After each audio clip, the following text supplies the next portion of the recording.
Hi guys, welcome back to our garden podcast. I've arrived at Ollie's today. It's a Sunday afternoon. I was hoping for a roast dinner, but clearly that's not going to happen. We've grabbed a quick 10 minutes while the weather's poor. We've got a chance to do a quick recording, so we're going to talk more about how we all started and where it all began, basically, aren't we? Yeah. So we thought we'd just use it really to we're getting to that point of the year, I think, where people are we're bored. Yeah, that. And also as gardeners, you kind of start to look back on the year as well as looking forward to getting into New Year.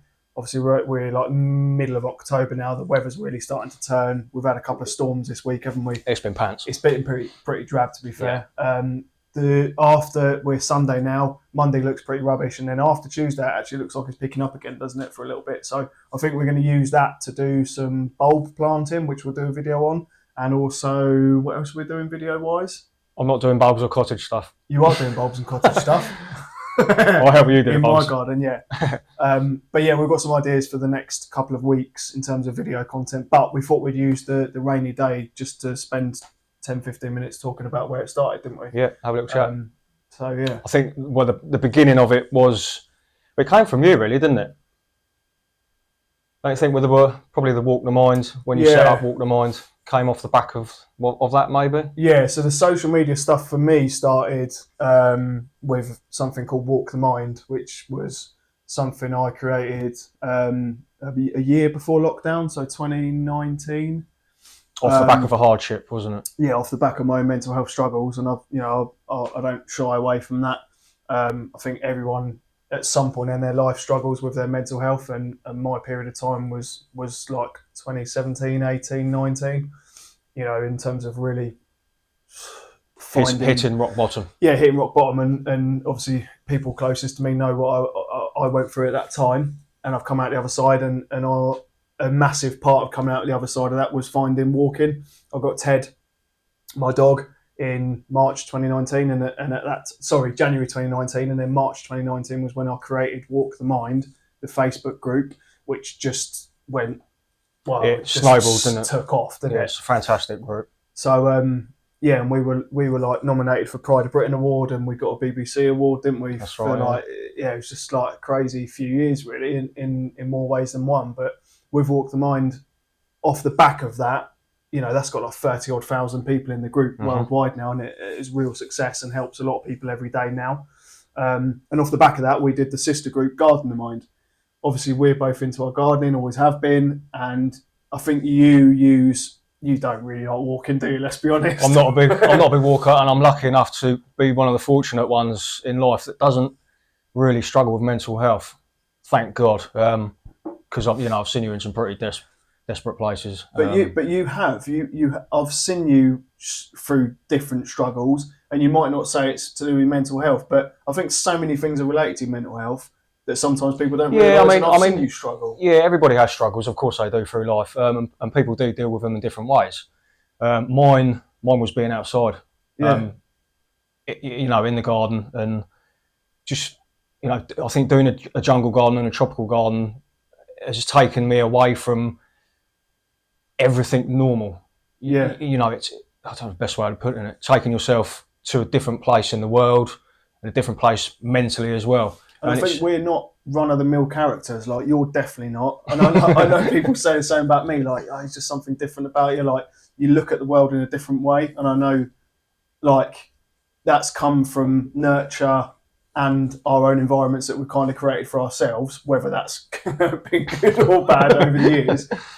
I think we've both found like a path that like we're not quite cut out to be run of the mill. No, I think you're right. Do you know what I mean? Yeah, I know it's like definitely nothing to do with like being bigger and better than people. Not in that respect whatsoever. And people that know us know that it's just something not quite.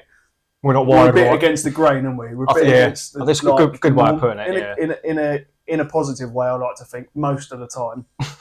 Obviously, over the years, there's been negative things for both of us that have happened, and we've been through all of that. But I'd like to think now we're at a point where we have learnt from our mistakes. And that, I think, like I say, off the back of that, it's definitely being outside, doing the walking and doing the gardening and garden the mind.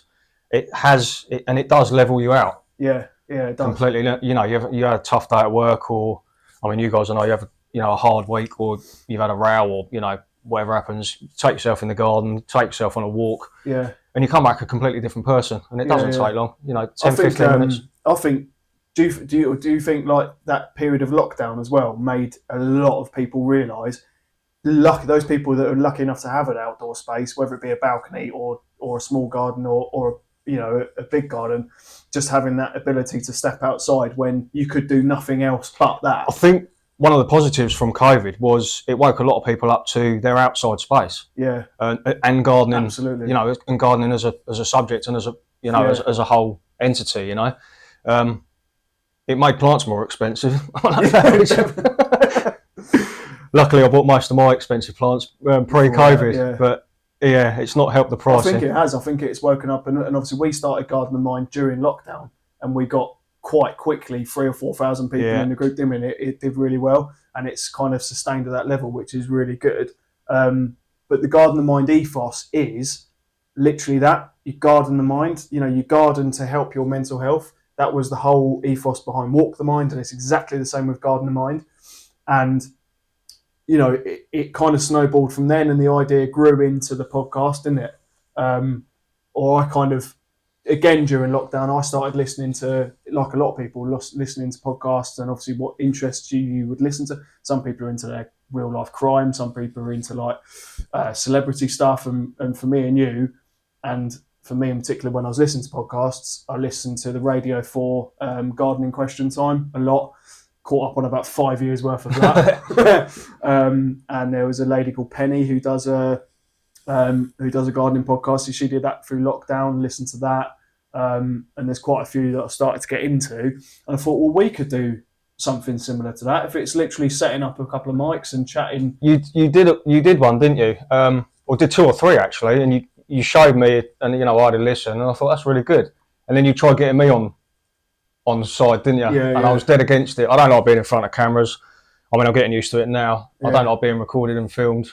But I gave it a go, and it was nice because we could do it together as well. It was something we were doing as a team. I think it's the best thing we've ever done. Like literally, 100%. In terms of together, obviously we've always been close, but this has sort of brought it to another level where we can use that that closeness and the bond that we've got, and how close we are in terms of knowing each other through and through. You know each other. I mean, we ain't perfect on camera. Like, we do what we can. We're not. We look perfect on camera. But I think the way, when you know each other that well, you're kind of off to a winning start anyway, in terms of enjoying it from our side. The podcast, we gave it a go. And then obviously I said to you, what about, because I started doing a few silly little videos on YouTube, didn't I? Well, we didn't realise, did we? We'd got an email. This was probably 4 or 5 weeks after we'd started doing the podcast. Ollie tracked back through some old emails, didn't you? And you'd had one from Apple Music, I think it was, or Spotify, I can't remember which one it was. But it was an email to say, congratulations, we were the 4th most listened to leisure and hobbies in the leisure and podcast in the leisure and hobbies category for that week for the UK. But we didn't know this because Ollie doesn't check his emails. But when we realised this, and we realised how popular the podcast was, we thought we were missing a trick by. I think we'd already started YouTube by then. Yeah, you might be right. But it only would have been maybe 1 or 2. Yeah. But obviously, I've got the jungle garden. I love showing that and sharing it with you guys. So it just made sense to kind of do the visual podcast. Yeah. Well, I said to you for ages, you should put your garden on like Instagram or have your own Facebook group for your garden because it's so spectacular. I said people are just like in that world, in our gardening world. Chris got a really special garden and he's worked so hard at it. Share it. Thank you. But it's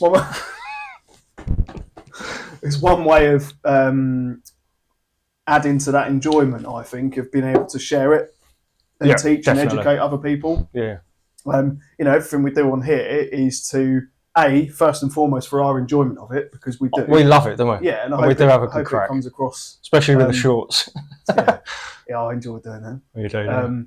But the longer ones that we're doing, we're getting some really fantastic feedback now, and obviously we're learning every time we do a video. I think we're learning what works, what doesn't work, what do people want to hear and see, and that kind of thing, and it helps us with our own growth. I can say so, I said what I can't. But going back to the mental health side, when you find something that you love doing, and you can do it, and you can look forward to it. So if you're having a bad day at work, if I'm having a tough time at work, you know, we've both been through those periods in the last couple of years where things have got hard in terms of work, personal life, bits and pieces, life in general. Yeah, do you know what I mean? just everyday life, isn't it? You know, everyone goes through it. Having that to look forward to at the end of the week, or on a weekend, or at the end of an evening where you can do a bit of editing on a video that we've done a few days ago and stuff, is like, it massively helps me switch off from the real world, if you like. Unless there's a certain plant you can't grow and it's giving you grief. Yeah. Then it's no good for your mental health whatsoever. But that's the thing about gardening. Or your wallet. Yeah, or your wallet, yeah. But with gardening, that mistakes are part of it. And that's the lesson we try to teach kids all the time. We've said that Gardening's since a good way of doing that. We've said that since day one, haven't we? Yeah. And you know, we're amateurs as well. We've only been seriously gardening for probably, I don't know, 5 years, 6 years. Yeah. I mean, we've gardened all our lives, but we've not really taken it seriously to this point, have we? No. And like I said about the making mistakes and stuff, you know, we've both got kids, and teaching them, you know, you guys will know if you've got kids, that teaching them that it's okay to make mistakes. It's how you then learn from them. There's nothing better than gardening in terms of that.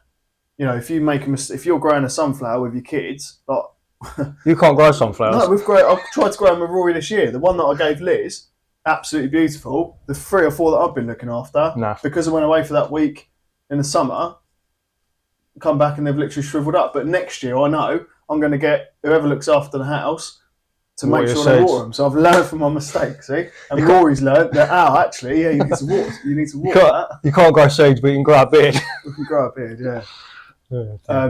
But it's, you know, making mistakes, learning from them, trying again next year, trying again next season. Developing your garden is a constant process, and it's never going to run out. We've watched programs before where people have planted gardens knowing that they're never going to see how it's going to look to its full potential, i.e. trees that they know it's going to take 30 years for them to be able to see. And they're in their 60s and 70s. Yeah, that's what I mean. And it's something that they're going to be passing down. And in their own mind, that must be so fulfilling that, in a weird way, they know they're not going to see it, but they also know that they're leaving something behind that's going to be for the next generation to appreciate. What do you reckon mine will look like in 30 years? Can you imagine what your garden would look like if you just literally left the house now and let nature take its course? No one ever went in there again. Yeah, and let nature take its course. And you went back there in like 5, 10, 15 years' time. Yeah, it'd be mad, wouldn't it? Look crazy. Yeah. Anyway, we're getting off topic. Getting off topic a little bit. But no, the point of this video is to talk about mental health. And I think, you know, there's a reason why nowadays you see, from like Gardeners World Live that we went to, where there's show gardens on, you know, Chelsea, when you see it on TV, you know, these show gardens, you know, we've come to a point in the last few years, I think, where there's charities behind these gardens, and there's big businesses that support and supply these gardens that are being built for these big events. And it's nice to see them being used after the event as well, isn't it? They are, but where are they being used? Hospitals, hospices, schools, children's hospitals, schools, nurseries. Proof's in the pudding, isn't it? Community centres, yeah, proof's in the pudding that people are switching on slowly, that the benefits of horticulture, gardening, being outdoors, all these things that are linked, nature, massively benefiting communities up and down the country, no matter where you're from. And I think, you know, I'm proud of what we're doing, without getting too deep and emotional, but I'm really proud of what we're doing and becoming this small cog, or have become already this small cog. We've made a difference with Walk the Mind. We've made a difference with Garden the Mind, without a shadow of a doubt. And we're starting, hopefully, to make a difference to people in an area that traditionally, you know, YouTube, podcasts, Spotify, Apple Music, you know, it's a pretty cool industry traditionally to try and kind of get into with something like gardening. I think we're pretty niche in terms of trying to find a way to reach people that traditionally maybe might not see gardening as a cool or the in thing to do, or as a hobby that might interest them to help with their mental health. And I think hopefully over time, over the next 3, 4, 5 years, 10 years, however long we want to do this for, it'll start to show. it will start to show, and I think we'll start to get that message out there. And like I say, there's a big wheel out there of people trying to do this now, which is brilliant. Yeah, it's great. You know, we've spoken to people that have been doing this for a long time, and they enjoy doing it, but what they're doing is rubbing off on people in a really positive way to get their head in a good space. And I think if we can make a tiny difference to 10, 15, 20 people over the next however many years that actually get into it on a permanent basis, I think it has that knock-on effect as well, doesn't it? You know, we might affect 10, 15, 20 people. Yeah. But then they'll affect 10, 15 people each, and it, you know, it snowballs, doesn't it? Yeah, 100%. You know? And that's what it's all about. You know, we've got this from our grandparents. People out there might clock onto this through us, and then in 50 years' time, their grandchildren might be saying the same thing. You know, my grandparents taught me this, that, the other, and they used to watch these couple of bearded idiots on YouTube, and that's where they started. Speak for yourself. Yeah, hopefully we'll have that impact. And first and foremost, it's about us and our mental health, gardening. And like I said, if we can get that small message across to people that yes, it does help you, 100%, it's scientifically proven. The proof's in the pudding from myself, from you. Yeah. Sorry, I just whacked my mic. And yeah, it's definitely rubbing off on the kids already, isn't it? Yeah, definitely. Yeah. So yeah. Anyway, we're waffling, I think, aren't we? Yeah, let's stop. So we've got some more practical videos coming up. So I'm going to be doing my bulb planting over the next week or so. I've got some major clearing up to do at the back of the garden because the neighbours are having a fence put in. We should be doing it right now, but we're not. Some major shredding and compacting and tip runs, I guess, of the back of the garden. So that'll be quite a cool one, I think, to do. What have you got coming up in yours? We're going to do highlights of the year, aren't we? Yeah, we've got highlights coming up. I've just got loads of odd jobs and more houseplant stuff. Yeah. Yeah. So we've got plenty to come up over the next few weeks. So yeah, we will. Thanks for watching. Hit subscribe, hit like, comment. Always comment if you've got any ideas for videos that you want us to cover, especially over the winter months where we'll be doing quite a few indoor sit-down chats and stuff. Give us a comment and we'll get back to you, and we'll for sure do content for people that check out the podcast as well. Yeah, and check out the podcast wherever you get where we began. Exactly that. Yeah, so Apple Music, Spotify, etc. Wherever you get them, we're on there as well. So. Give us a listen. We really appreciate your support, genuinely. And we'll catch you all again soon. Cheers, guys. Bye for now.